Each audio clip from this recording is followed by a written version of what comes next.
Day is warming up, sun's coming out, starting to open up the cloud, and getting some warm weather back.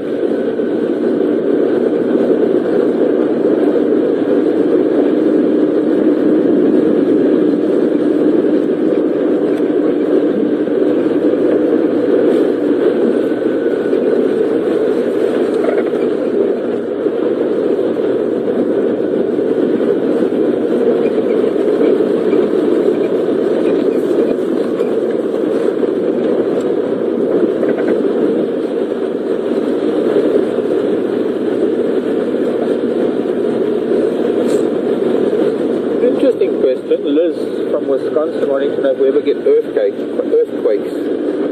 Not quite like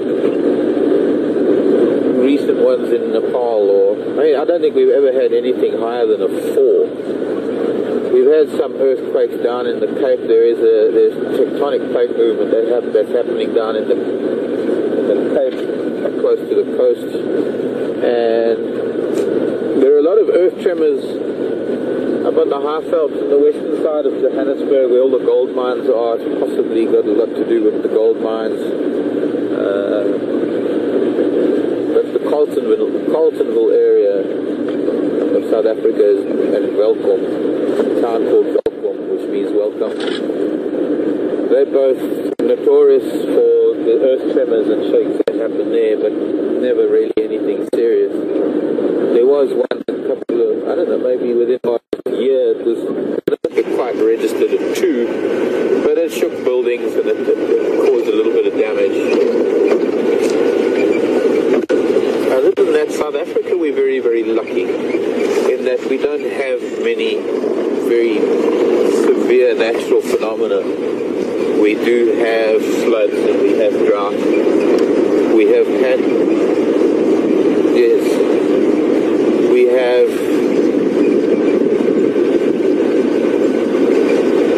a lot of bushfires in the dry season. Occasionally extreme winds or like mini tornadoes. We are often at the back end of cyclone activity off the Gulf of, or rather the Mozambique Channel. Not the Gulf, sorry, not a Gulf. Off of Mozambique, we get cyclones that come in off of the Indian Ocean, and sometimes we get the tail end of that, which causes severe flooding. This vehicle's running away with itself, not even touching the accelerator.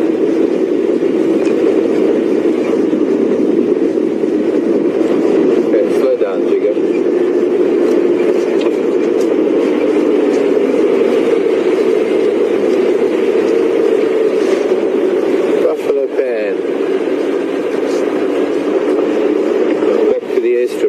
Fairly big loop around Arathusa. I didn't get to the Arathusa Dam because we were south of the safari camp, south of Arathusa Safari Lodge. And we're going to slowly make our way back towards Djuma.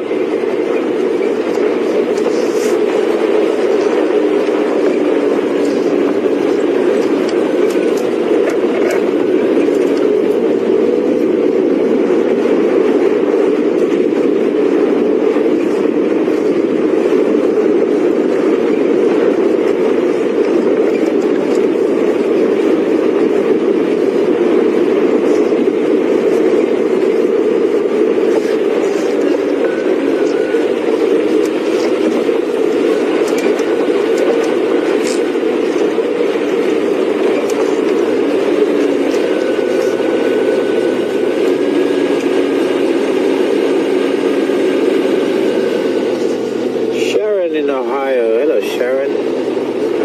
Just asking, I was just looking at what could have been a bushveld pipit, a little brown bird on the ground, but it flew. Sharon, Ohio.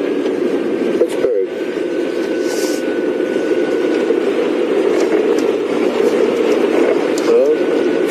Ohio.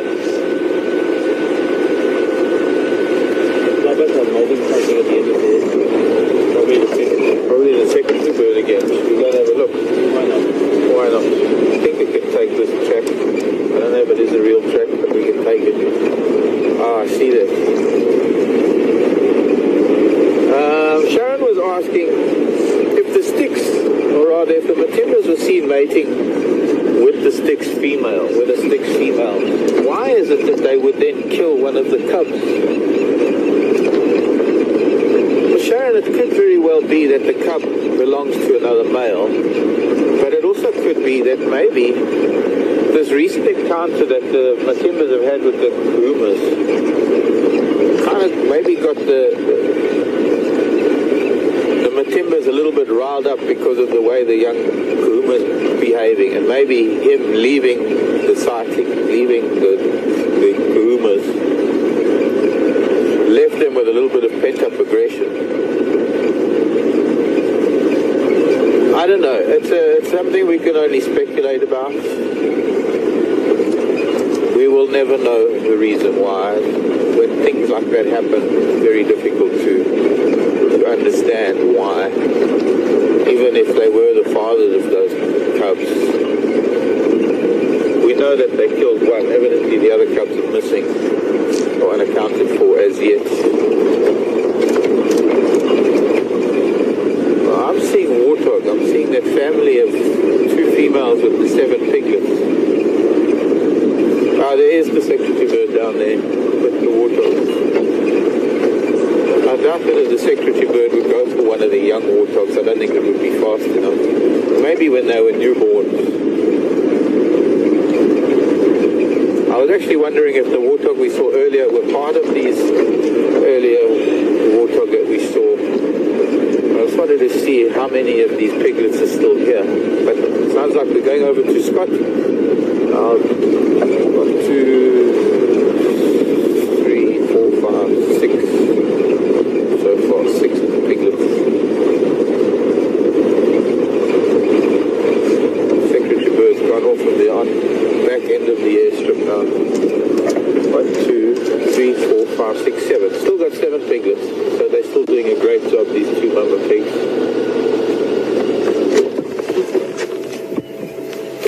And I'm going to take this opportunity to take my jacket off. It's starting to get warm. But I think we need to go to Scott. I think Scott might have something for you.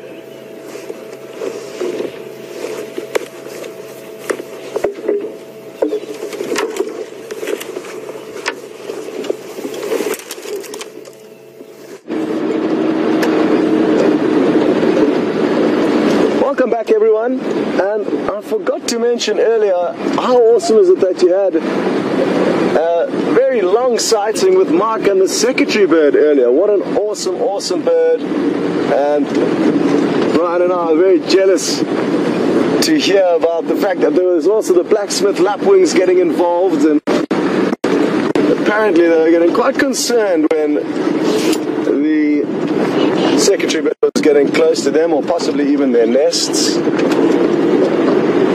Now, speaking of about to head back into the area where we saw the 2 Varro's eagle owls yesterday afternoon, and we'll see if they're still around, if they've managed to finish their guinea fowl kill.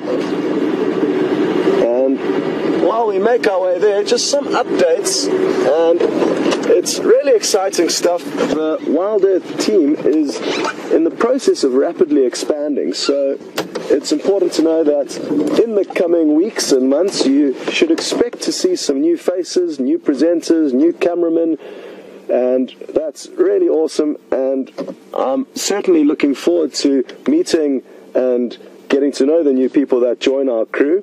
So the first person who will be joining in the next few days, he's just coming in on an interview.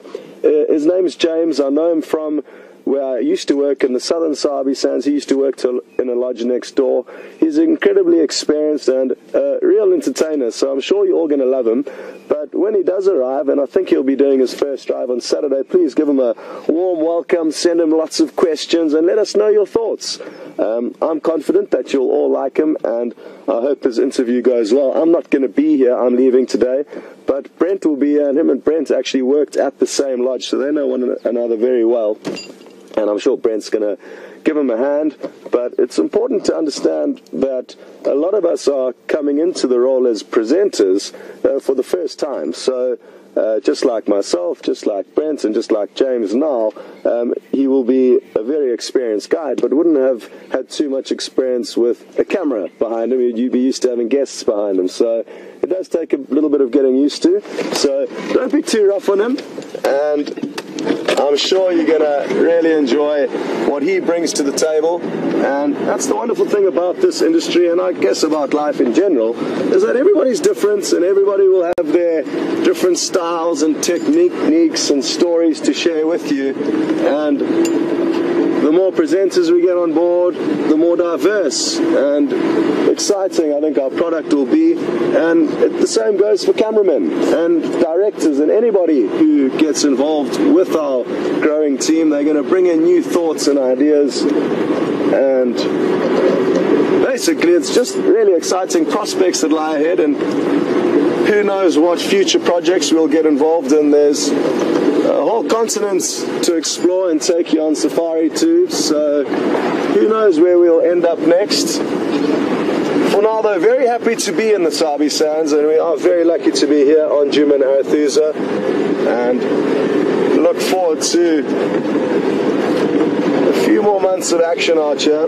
We don't know how long we will be here for at this stage exactly, but we'll certainly let you know as soon as we do know confirmed dates of how long we'll be here for, and any future products and safaris that you may be able to join in on.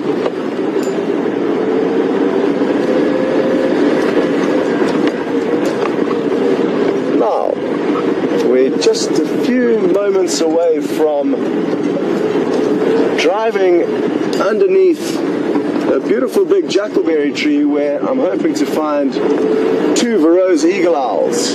So stand by.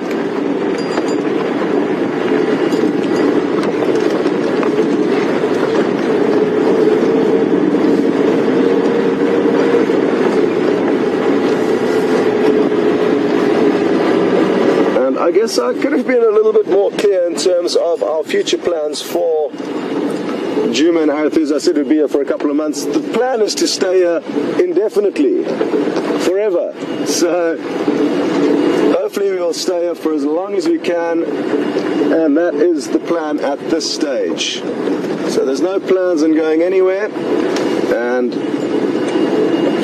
awesome, we'll be able to keep sharing and keep growing the stories of the animals here and what goes on with all of you. And we are now approaching the tree that we need to look in. There's this big green tree on our left. I'm just going to try and approach as slowly as possible. We do have to loop around a little bit to get into a position where we'll be able to see up and into the canopy of this tree. We'll be looking for the silhouettes and shapes of these owls, because it's difficult to see color when looking up into that dark mass.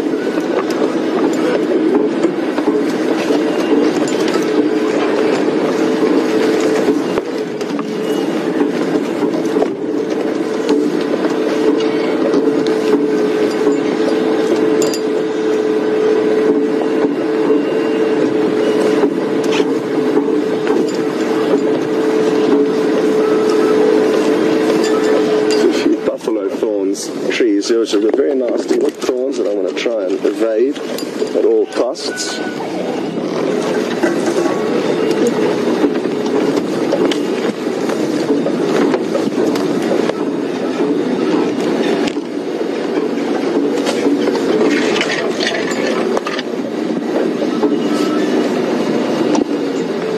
Wow. It appears like nobody's home. So, the owls must have finished the remains of their guinea fowl and have moved off to another tree. They won't stay in the same tree every day, and they'll stay in this area. Anyway, it's fair to say that they're not here, so while Brian and I get ourselves out of the spot, let's head across to Mark and see what he's up to. We'll catch up a little bit later.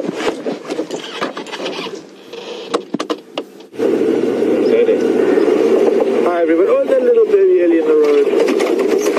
Just had a herd of elephant crossing. I don't know how I missed them, but they were on arrow 2, so they're all crossing into Hoffman's right now. Quite a lot of them. And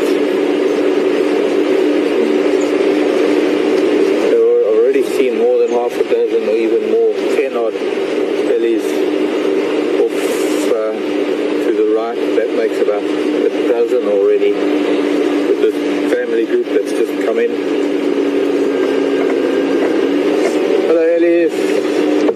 So sorry I missed them.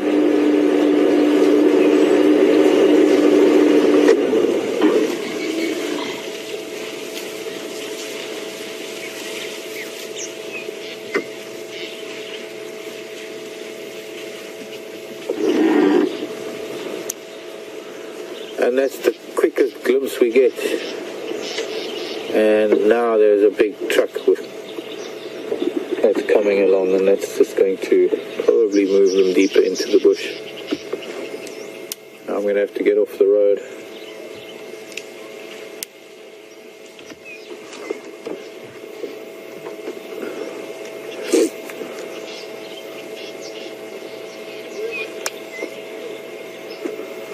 Sorry folks, we're going to have to move. That's the closest I can get to these ellies. They're all heading south. Something's happening to the south. Because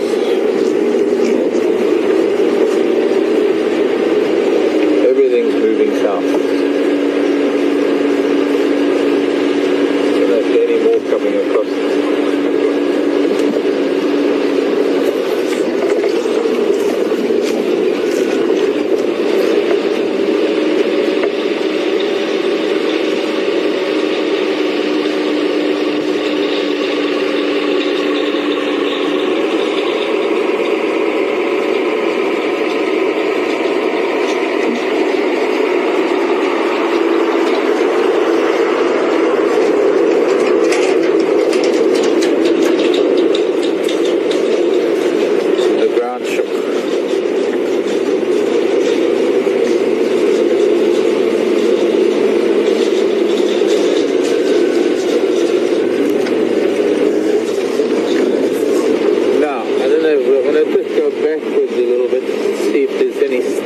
Sign of a pachyderm from the road.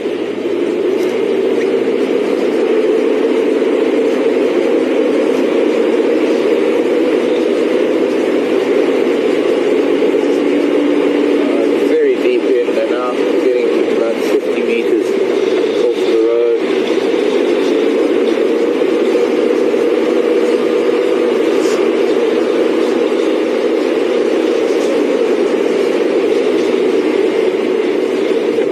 I've been concentrating so much on tracks this morning. I was looking at the road and I saw these fresh elephant tracks. And as I slowed down, there was an ellie next to me. Now they're very far in, unfortunately. Maybe make out the back of one of them. As I get a question in. Through there, maybe. Trying to maneuver.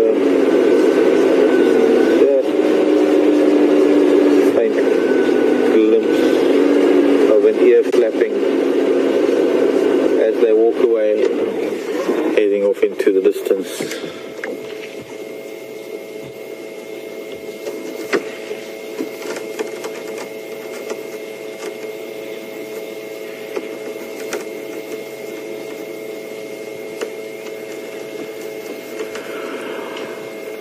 Hello, Liz in Wisconsin again, wanting to know if this is a herd that has the female ellie with a shortened trunk. I have no idea, Liz. Unfortunately, I saw a couple of the youngsters, and mostly only saw the back of these ellies. I don't know. Can't answer that, I'm afraid. That one with the shortened trunk isn't the only one. There are one or two others that we have seen. But as far as I know, that one with the shortened trunk at the moment has been on her own with two calves around Gari, around Juma, unless she's joined up with the herd. But this herd's coming from sort of the west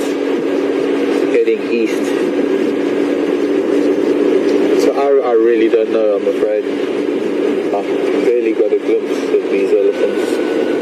The adult female that came across the road had a normal trunk. Doesn't look like any others.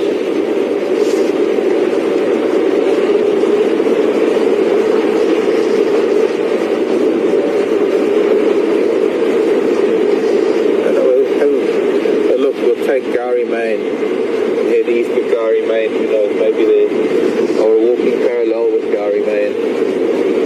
Still a little bit far in, about more than 100 yards in off of Gary Main.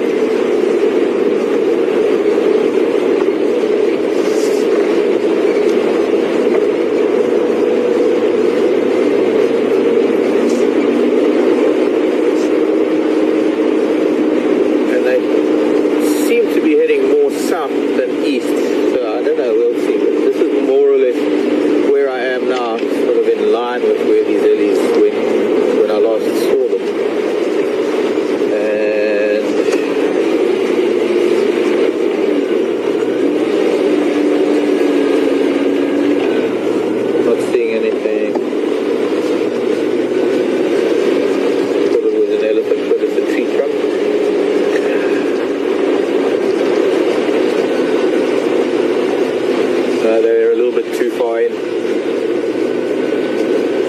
Well, great that I got to see an elephant, albeit for a very short time. Great that you got to see a little bit of an elephant too. Promising for later this afternoon. Not maybe that particular herd, but certainly there's a lot of elephant movement around. With a little bit of luck, we might get to see some this afternoon.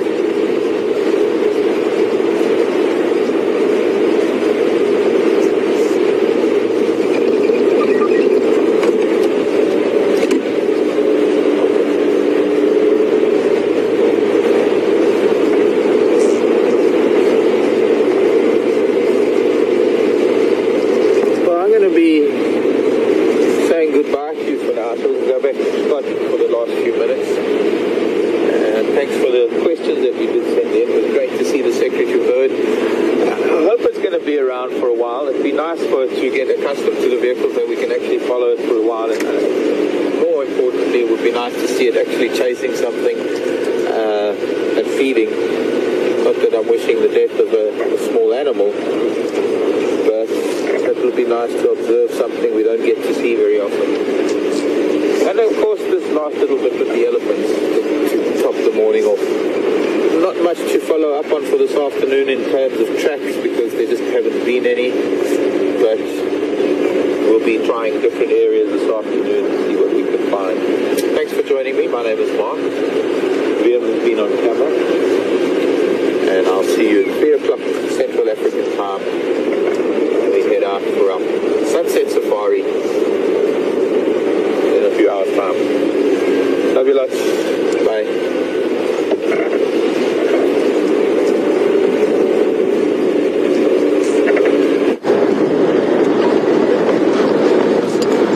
Everyone,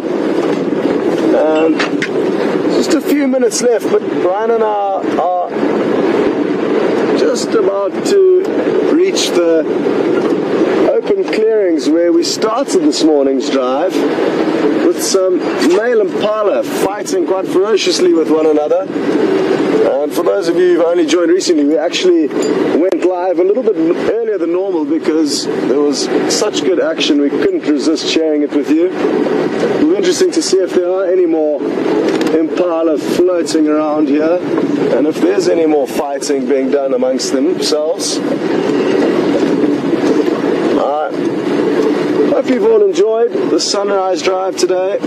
I certainly have. And again, just to reiterate, I'm going to be heading off on leave for a few days. I'll be back next week, Wednesday, I think. And Brent's coming back in today, so I'm sure a lot of you are looking forward to seeing him back in the driver's seat.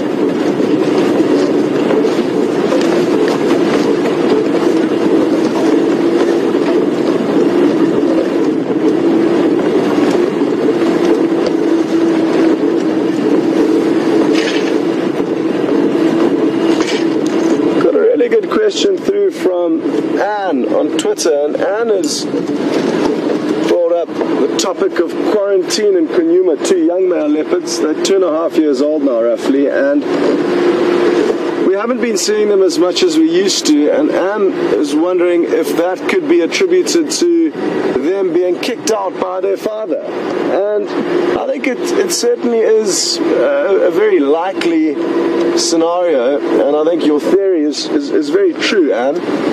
At around 2.5 years of age, they should have moved off and should be moving off from the territory where they grow up, which is essentially their mother's territory. Now they'll continue to spread further afield, probably a lot of the time into their father's territory, but even from there on, they're going to have to move into a territory of their own. Wherever they move, they're probably going to be in another dominant male leopard's territory, because the dominant males all around and territories buffer up to one another. But that's what it's all about, and that's normal. And what those leopards are going to have to do is fly below the radar as they slink through territories of dominant males. They will eventually get to a point where they're big enough and bold enough to confront some dominant males, but that'll probably be in another 2 years from now, when they start actively trying to compete. In the time being, they're going to be learning the ropes, fine-tuning their hunting, and getting a little bit bigger, or considerably bigger, before they get into battles for territory with other dominant males. And that's probably, yes, why we're seeing them less and less often. I think we will still see them for a few more months, but thereafter they may be gone. But that's fine, because they're going to make space for Karula's new cubs that are hopefully on the way at some stage. There's a lot of, that's a whole other debate that we can have another day. Anyway, very big thank you for joining us on these safaris, and thanks so much for all the questions you sent through, and sorry about the tech issues a little bit earlier on this morning's drive. And always a big thanks to Brian on camera, and to Tara, who was in the director's chair this morning, and Nikki, who was lending her a hand in the final control. We will see you all next week, but that's just me. Brent and Mark will be out this afternoon, and I hope you have a wonderful afternoon drive with them. There's no sign of these Impala, but they'll be around, and I'm sure Brent and Mark will be sharing a lot more Impala action with you over the coming weeks. We'll see you later.